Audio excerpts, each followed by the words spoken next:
আসসালামু আলাইকুম, সবাই কেমন আছেন? এই শীতের মধ্যে দেখেন এখন বাজে রাত 10টা। আমার অলরেডি মানে কাঁপুনি শুরু হয়ে গেছে। কিন্তু এটা চেয়েও বড় অবাক করা কাণ্ড দেখবেন।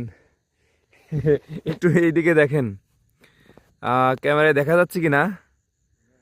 ওই দেখেন, আমার চাচাতো ভাই। সে কি জলহস্তী নাকি অন্য কোনো প্রাণী, নাকি সে জলজীব? আমি বুঝতেছি না সে কেমনে কিভাবে। এই দেখেন, রাত 10টা বাজে, ঠান্ডা, কনকনে ঠান্ডা, গ্রামের ভাষায় বলি। এর ভিতরে সে কিভাবে পড়ে আছে।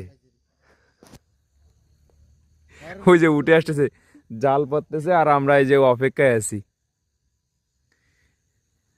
কি ভাই, কি ঠান্ডা লাগে না আপনার? এই যে ভাইয়া, আর আপনি কি মঙ্গল গ্রহ থেকে আসছেন?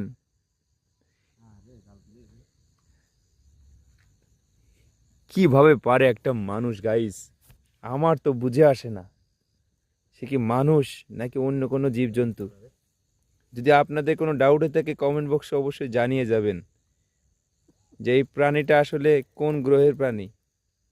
বাই বাই, আজ এ পর্যন্ত।